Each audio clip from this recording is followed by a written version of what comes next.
ये कहानी है 18 साल की गौरी और उसकी 7 साल की छोटी बहन मुनिया की। बचपन में ही जब बीमारी से माँ बाप का साया सिर से उठ गया तो इन दोनों अनाथ बहनों की दुनिया इसी जर्जर घर में सिमट कर रह गई। कहने को तो इनके सगे चाचा रघुनाथ और चाची बिमला इनके साथ रहते थे, लेकिन उन्होंने कभी इन दोनों को अपनी बेटियों जैसा प्यार नहीं दिया। उन दोनों के लिए गौरी और मुनिया सिर्फ मुफ्त का काम करने वाले नौकर थे। रामपुर गांव, सर्दियों की वो कड़कड़ाती सुबह। पूरे गांव में अभी सन्नाटा पसरा था, पर उस आखिरी खपरेल वाले घर के तबेले में गौरी की दिनचर्या शुरू हो चुकी थी। दीदी, ओ दीदी, मुझे बहुत जोर की ठंड लग रही है। मेरी उंगलियां सुन्न हो गई हैं दीदी, और मेरे पेट में बहुत दर्द हो रहा है। कल दोपहर चाची ने जो आधी रोटी दी थी उसके बाद से कुछ नहीं खाया। पेट में जैसे कांटे चुभ रहे हैं। क्या आज भी हमें खाना नहीं मिलेगा दीदी? मेरी लाडो, मेरी मुन्निया, तू रो मत ना मेरी बच्ची। देख, मैं हूं ना यहाँ। तू ये मेरे हाथ देख, कितने गरम है। ला, मैं तेरे गालों पे लगा दूं। भला मेरी बहन को कैसे भूखा रहने दूंगी मैं। तू बस थोड़ा सा इंतजार कर ले। मैं जल्दी से ये तबेला साफ कर दूं और भैंसों का दूध निकाल लूं। फिर मैं चाची के उठने से पहले रसोई में जाऊंगी। कल रात का कोई तो टुकड़ा बचा होगा ना, मैं पक्का लेकर आऊंगी तेरे लिए। नहीं दीदी, तुम रसोई में मत जाना। अगर चाची जाग गई तो वो तुम्हें बहुत मारेंगी। मुझे याद है पिछले हफ्ते जब तुमने मेरे लिए गुड़ चुराया था तो उन्होंने तुम्हारे बालों को पकड़कर दीवार पर मारा था। मुझे नहीं खानी रोटी दीदी, मैं ऐसे ही सो जाऊंगी। तुम चाची के पास मत जाना। पागल है तू, वो मुझे मारेंगी ही तो कोई बात नहीं। मैं उनकी 4 गालियां और मार सह लूंगी, पर तुझे ऐसे भूखा तड़पते हुए नहीं देख सकती। तू बस मेरी इस शॉल के अंदर छुपकर बैठ जा, जिससे तुझे ठंड ना लगे। मैं अभी आती हूँ। तबेले का काम खत्म करके गौरी डरते डरते आंगन की तरफ बढ़ी। सुबह के 7 बज चुके थे। रसोई से लकड़ियों के जलने की आवाज और घी की महक आ रही थी। रसोई के अंदर बिमला चाची चूल्हे के पास बैठी हैं। उनका चेहरा गुस्से से भरा हुआ है और वे जोर जोर से करछी चला रही हैं। पास ही उनका बेटा राहुल बैठा है, जो मजे से गर्मा गर्म पूरियां खा रहा है। गौरी धीरे धीरे चौखट के पास आती है और दोनों हाथ जोड़कर खड़ी हो जाती है। चाची, राम राम चाची। तबेले का सारा काम हो गया है। भैंसों का दूध भी निकालकर बाहर बाल्टी में रख दिया है। राम राम के बच्चे, सूरज सिर पर आ गया है और महारानी अब तबेले से बाहर निकल रही हैं। और वो तेरी मनहूस बहन कहाँ है? वो मुनिया, उसे क्या नवाबों की तरह पाल रखा है तूने? जाकर बोल उसे उठकर पूरा आंगन बुहारे। मुफ्त की रोटियां तोड़ने का कोई हक नहीं है तुम दोनों अनाथों को इस घर में। चाची, मुनिया की तबीयत कल रात से बहुत खराब है। उसे बहुत तेज बुखार है। उसका बदन तवे की तरह तप रहा है चाची। वो रात भर सो नहीं पाई है। आप कहो तो आंगन में झाड़ू मैं लगा दूंगी, बर्तन भी मैं ही मांज लूंगी। घर का कोई भी काम हो मैं कर लूंगी। बस मेरी मुनिया को थोड़ा सोने दो। और क्या जुबान क्यों लड़खड़ा रही है तेरी? बोल, क्या मांग रही है? चाची, मुनिया ने कल दोपहर से कुछ नहीं खाया है। क्या रात की कोई बासी रोटी या थोड़ा सा दलिया बचा है? उसे बहुत भूख लगी है। वो छोटी है चाची, भूख बर्दाश्त नहीं कर पाती। राहुल बीच में बोल पड़ता है। माँ, वो तो मेरी पूरियों की तरफ देख रही है। इसे मत देना, ये सब मैं खाऊंगा। सुना तूने? ये सब मेरे बेटे के लिए है। बासी रोटी मांग रही है। कल रात का जो भी बचा था मैंने पड़ोस की गाय को डाल दिया, पर तुम जैसी कामचोरों को नहीं दूंगी। जब तुम्हारे माँ बाप ही तुम्हें छोड़कर मर गए तो मैं क्यों तुम पर दया करूं? मेरे ही टुकड़ों पर पल रही हो और मुझे ही आंखें दिखा रही हो। ऐसा मत बोलिए चाची, हम कामचोर नहीं हैं। मैं दिन भर इस घर का हर एक काम करती हूँ। मेरे माँ बाप ने हमें आपके भरोसे छोड़ा था। चाचा जी ने भी तो हमारी जमीन अपने नाम करवा ली थी। फिर आप हमें एक रोटी के लिए क्यों तरसा रही हैं? जमीन? कौन सी जमीन? वो तो तुम्हारे बाप के कर्जे चुकाने में चली गई, और आज तू मुझे जबान लड़ा रही है। सुन ले कान खोलकर, अगर आज शाम तक सारा घर चकाचक नहीं हुआ और दूध बाजार नहीं पहुंचा तो आज घर के चूल्हे में आग ही नहीं लगेगी। जा जाकर बर्तन घिस। चाची गौरी को जोर से धक्का देती हैं। गौरी पीछे गिर जाती है। गौरी के आंसू अब रुकने का नाम नहीं ले रहे थे, लेकिन वह रो भी नहीं सकती थी क्योंकि उसे मुनिया के लिए मजबूत रहना था। वह उठी और कुएं की तरफ बर्तन मांजने चली गई। उधर मुनिया, जो भूख से तड़प रही थी, धीरे धीरे घर के बाहर आकर एक पत्थर पर बैठ गई। गांव की दो औरतें, कमला और शांति, वहां पानी भरने आती हैं।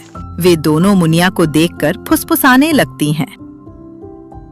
अरे शांति, देख इसे, रघुनाथ माई की भतीजी है ना ये। कैसी सूख कर कांटा हो गई है। जब से इसके माँ बाप गुजरे हैं, बिमला ने तो इन दोनों बहनों की हालत ही खराब कर दी। हाँ बहन, पर बिमला भी क्या करे। आजकल अपने बच्चे पालना मुश्किल है, ऊपर से इन दो अनाथों का बोझ। वैसे भी मुझे तो ये लड़कियां शुरू से ही मनहूस लगती हैं। जिसके घर में कदम रखेंगी वहां कुछ न कुछ बुरा ही होगा।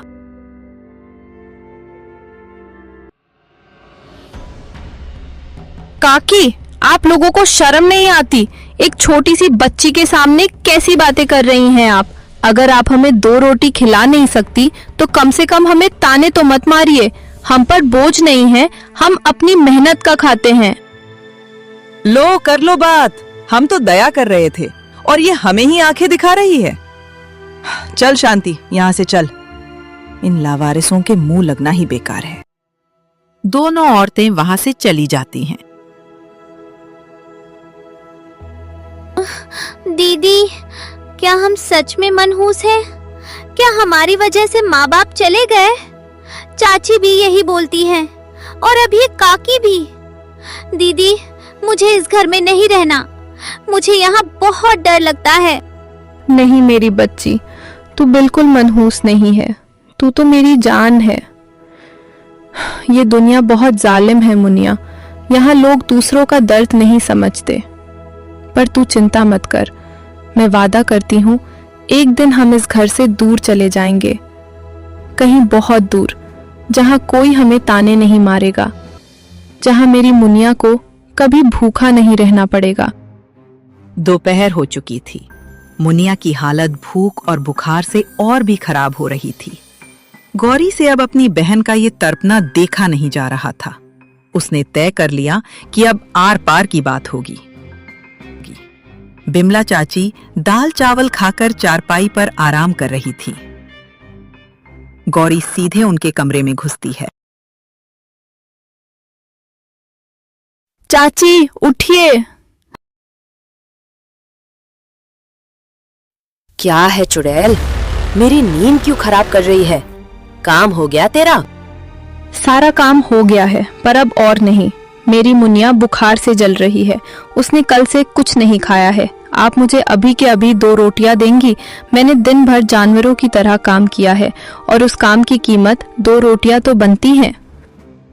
तेरी इतनी हिम्मत? तू मुझसे रोटियां मांगेगी? भिखारी कहीं की। तू और तेरी बहन दोनों इस घर पर कलंक हो। निकल जा मेरे कमरे से, वरना आज मैं तेरी चमड़ी उधेड़ दूंगी। बस चाची, बहुत हुआ। आज के बाद आप मुझ पर या मुनिया पर हाथ नहीं उठाएंगी।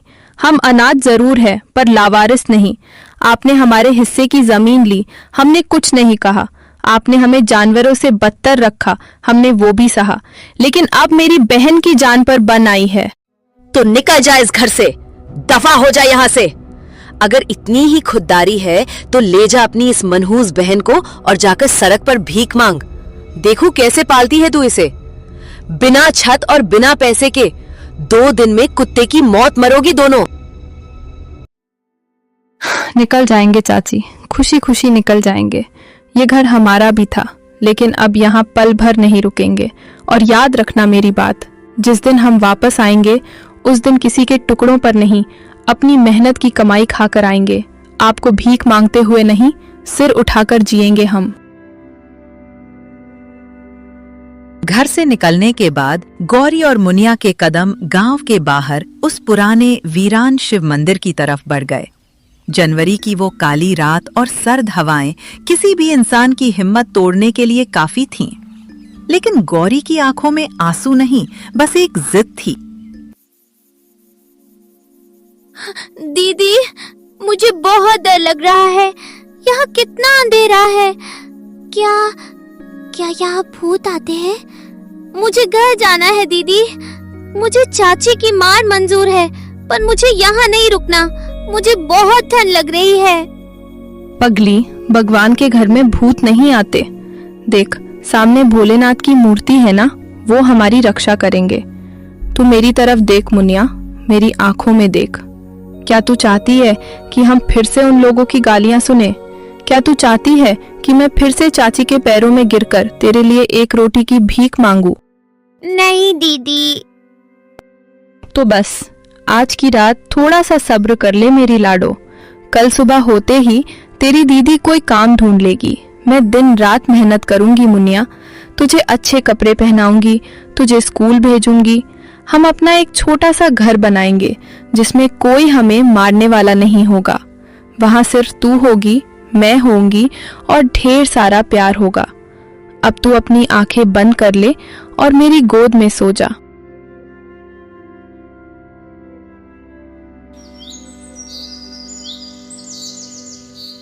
अगली सुबह सूरज की पहली किरण के साथ गौरी का संघर्ष शुरू हो गया।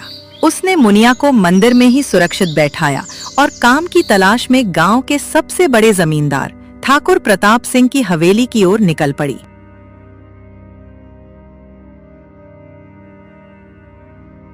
फटे पुराने कपड़ों में मन में डर लिए गौरी जैसे ही वहां पहुंची, पहरेदारों ने उसे रास्ता रोक लिया। ए लड़की, कहाँ जा रही है मुंह उठा के? ये कोई धर्मशाला है क्या? चल पीछे हट, ये ठाकुर साहब की हवेली है। यहाँ भिखारियों का आना मना है। भैया, मैं कोई खैरात मांगने नहीं आई हूँ। मुझे ठाकुर साहब से मिलना है। मुझे काम चाहिए। मेरे घर में मेरी छोटी बहन भूखी है। आप बस एक बार मुझे मालिक से मिलने दीजिए। मैं बहुत अच्छी मजदूरी कर लेती हूँ। अरे जा जा, तू क्या मजदूरी करेगी? हड्डियों का ढांचा तो है। खेतों का भारी काम तेरे बस का नहीं है। मालिक आराम कर रहे हैं। अगर उन्होंने तुझे यहां देख लिया तो हमारी नौकरी चली जाएगी। भाग यहां से। ये सुबह सुबह मेरे दरवाजे पर कैसा शोर हो रहा है? क्या बात है सोमू? मालिक, ये लड़की काम मांग रही है। मैंने इसे भगाया पर ये जिद कर रही है। तू तो रघुनाथ की भतीजी है ना? मैंने सुना है कल बिमला ने तुम दोनों को घर से निकाल दिया। मेरे खेतों में काम बहुत भारी होता है। मिट्टी खोदनी पड़ती है, बोरी उठानी पड़ती है। तू ये सब नहीं कर पाएगी। मैं बिना काम के पैसे नहीं बांटता। ठाकुर साहब, मैंने आपसे मुफ्त की रोटी नहीं मांगी है। आप मुझे खेतों में भेज दीजिए। अगर सूरज ढलने तक मेरा काम किसी भी और मजदूर से कम निकले तो आप मुझे एक पैसा मत देना। पर अगर मैंने पूरी लगन से काम किया तो आपको मेरी दिहाड़ी देनी पड़ेगी। बस मेरी एक शर्त है। शर्त? मेरी हवेली पर आकर मुझे शर्त बता रही है? बोल, क्या शर्त है तेरी? साहब, मेरी छोटी बहन को मैं कहीं अकेला नहीं छोड़ सकती। वो बहुत डरी हुई है। मैं उसे खेतों में अपने साथ लाऊंगी। वो बस एक पेड़ की छांव में चुपचाप बैठी रहेगी। वो मेरे काम में कोई रुकावट नहीं डालेगी। ये मेरा वादा है। ठीक है, मुझे आज क्यारियां खुदवानी है। अगर सूरज ढलने से पहले काम पूरा नहीं हुआ तो पैसे नहीं मिलेंगे। जा, मुनीम से फावड़ा ले ले। गौरी को काम मिल गया था, लेकिन ये राह आसान नहीं थी। जेठ की तपती दोपहरी और खेतों की कठोर मिट्टी, पर गौरी के फावले की रफ्तार कम नहीं हो रही थी। दीदी, ओ दीदी, थोड़ा आराम कर लो ना। तुम्हारे कपड़े पसीने से पूरी तरह भीग गए हैं। मुझे डर लग रहा है दीदी, तुम गिर जाओगी।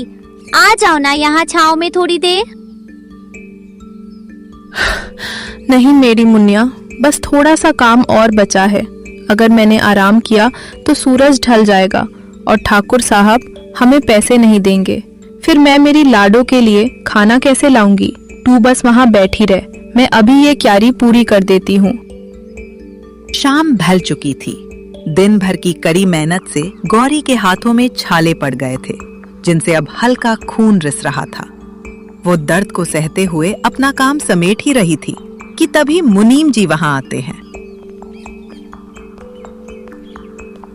वाह रे छोरी, तूने तो मर्दों से भी जल्दी काम निपटा दिया। ठाकुर साहब सही कह रहे थे, तेरे अंदर लगन है। ये ले, तेरी आज की दिहाड़ी पूरे 100 रुपए हैं। भगवान आपका भला करे मुनीम जी। मुनिया, ओ मुनिया, देख इधर आ जल्दी। देख मुनिया, ये हमारी मेहनत की पहली कमाई है। आज हम किसी की बासी रोटी नहीं खाएंगे। चल, आज मैं तुझे बाजार से गर्मा गर्म जलेबी और कचौड़ी खिलाऊंगी। चल मेरी लाडो। खेतों की उस पहली कमाई ने गौरी की जिंदगी बदल दी। उसने दिन रात काम किया और कुछ ही महीनों में अपने पैसों से एक सिलाई मशीन खरीद ली। अब उसे खेतों की मिट्टी नहीं खोदनी पड़ती थी। उसके हाथ का हुनर ऐसा था कि पूरे गांव की औरतें उसी से कपड़े सिलवाने लगीं। गौरी और मुनिया ने अब एक छोटा सा पक्का कमरा किराए पर ले लिया था। दीदी, पता है आज स्कूल में क्या हुआ? मास्टर जी कह रहे थे कि मेरी लिखाई पूरी क्लास में सबसे सुंदर है। और देखो, मैंने अपनी कॉपी में आपके लिए ये सुंदर सा फूल बनाया है। अच्छा है ना? अरे वाह मेरी लाडो, ये तो बहुत सुंदर है। तू बस ऐसे ही मन लगाकर पढ़ती रह। अब हमें किसी के आगे हाथ नहीं फैलाना पड़ेगा। अब हमारी जिंदगी में सिर्फ खुशियां ही आएंगी। मेहनत के पसीने से सींची हुई किस्मत एक दिन जरूर चमकती है। वक्त ने करवट ली और 5 साल बीत गए। अब गौरी की वो छोटी सी मशीन गांव की सबसे बड़ी कपड़ों की दुकान गौरी बुटीक बन चुकी थी। और मुनिया अब कोई डरी हुई बच्ची नहीं थी। दीदी, ओ दीदी, सब काम छोड़ो और ये देखो, मैं पूरे जिले की परीक्षा में फर्स्ट आई हूँ और शहर के सबसे बड़े स्कूल से मुझे आगे की पढ़ाई के लिए स्कॉलरशिप भी मिली है। मेरी बच्ची, मुझे पता था मेरी मुनिया एक दिन मेरा नाम रोशन करेगी। आज मुझे लग रहा है कि मेरी सारी रात भर की नींद और वो खेतों की मेहनत सफल हो गई। तूने कर दिखाया मेरी लाडो। खुशी के उस शानदार माहौल में अचानक दुकान के दरवाजे पर एक बूढ़ी औरत आकर खड़ी हो गई। उसके कपड़े फटे हुए और मैले थे, कमर झुकी हुई थी और चेहरा आंसुओं से सना था। ये बिमला चाची थीं, जिस बेटे के लिए उन्होंने इन बच्चियों को घर से निकाला था। उसी बेटे ने आज उन्हें जायदाद से बेदखल कर धक्के मारकर बाहर निकाल दिया था। गौरी, मुनिया, मुझे पता है तूने मुझे पहचान लिया। मैं बहुत बड़ी पापन हूँ। मेरे अपने ही खून ने मुझे दर दर की ठोकर खाने के लिए छोड़ दिया। 2 दिन से मैंने अन्न का एक दाना नहीं खाया है। क्या तुम मुझे कुछ खाने को दे सकती है? बैठिए चाची, मैं आपको नहीं भूल सकती, लेकिन किसी भूखे को अपनी चौखट से लौटा देना मेरी माँ के संस्कार नहीं है। खाना अंदर रखा है, जाइए और पेट भरकर खा लीजिए। आपको जब भी भूख लगे आप यहाँ आ सकती हैं। चाची चुपचाप आंसुओं के साथ खाना खाकर वहां से निकल जाती हैं। दीदी, उन्होंने हमारे साथ इतना बुरा किया था, क्या हमें उन पर गुस्सा नहीं करना चाहिए था? नहीं मुनिया, अगर हम उनसे बदला लेते तो हम में और उनमें क्या फर्क रह जाता। अपनी मेहनत से आगे बढ़कर हमने साबित कर दिया कि हम अनाथ जरूर थे पर कमजोर नहीं। देख, आज हम अपने पैरों पर खड़े हैं। यही हमारी सबसे बड़ी जीत है। स्वाभिमान की राह मुश्किल जरूर होती है, पर उसकी मंजिल हमेशा खूबसूरत होती है। मेहनत का फल हमेशा मीठा होता है।